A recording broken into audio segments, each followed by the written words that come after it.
My name's Bob Matthewman, and I was called up in the conscript call in 1966. Well, it was a number drawn out of a barrel, which the government come to decide who was to serve.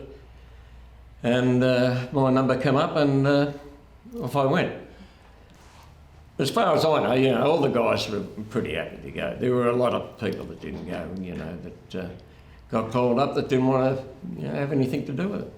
And that started off the people getting aggro and all that, because we were going overseas.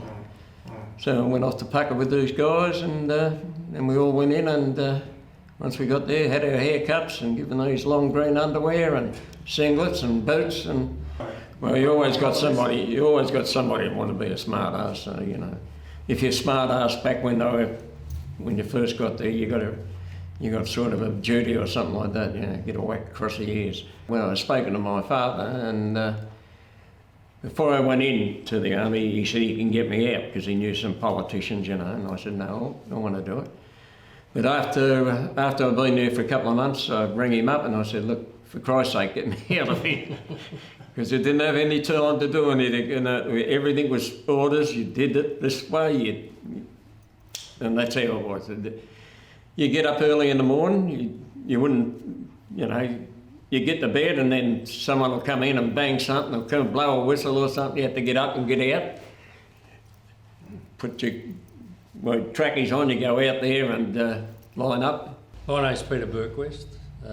Joined the army in '67 as opposed to Bobby, who was dragged in. I found myself really keen on this woman. Went with her for a while.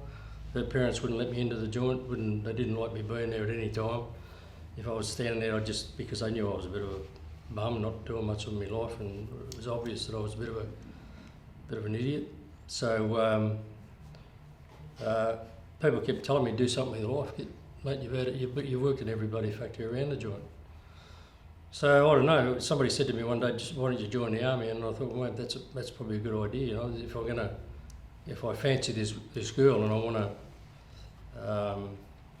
get anywhere with her, then I'm going to have to get to her parents. And I thought this is probably an opportunity to settle into something and make something of myself. So I joined the army. As soon as I joined the army, I was number one with them. Hey, he can come in any time he wants. No, I'm not sure so much about the national pride and all that thing. I knew this Vietnam War thing was on, and there's an opportunity for me to go to Vietnam, and if I went to Vietnam, then I would get a $12,000 loan, housing loan, and I saw that as this big picture with this young lady, and we had spoken about it, the young girl and myself, and so I think in the first instance that it was just that.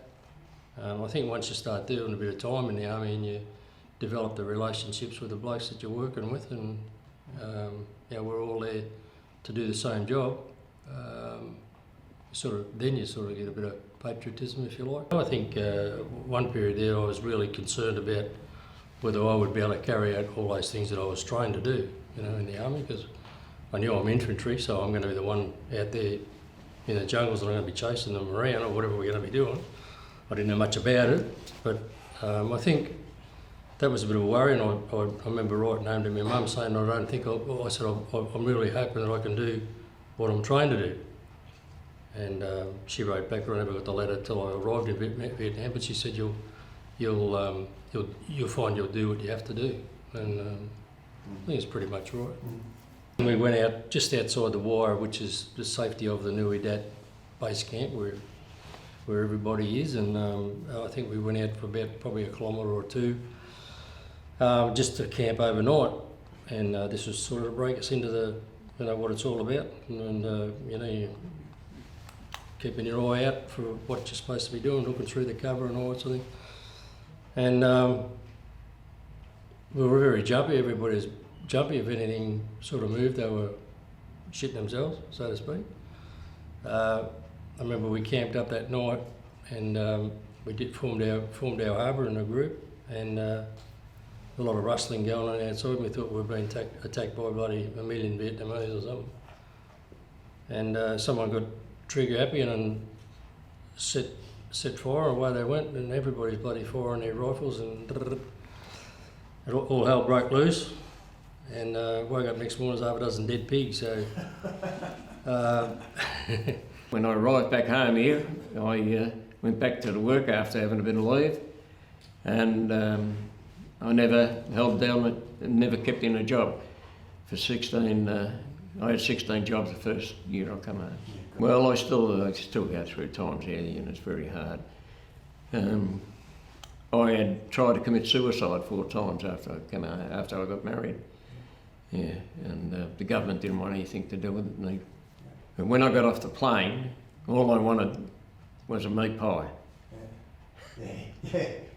It's a trust. Well, after you've been eating this dehydrated stuff and the other food there, it's good to have a pie. Yeah. And my father used to send me over a pie, which is still available nowadays in Coles. It's called a Fray Bentos pie. So when I come back over here, I thought, oh geez, these pies are, where'd you get them from? I went to Coles, and I still go to Coles, and after 50-something years, they're still sitting in the counter there. Right. A very, very good pie. Yeah. Fantastic. I'm giving that as a plug for Fray Bentos. Absolutely. See if we can get a sponsor.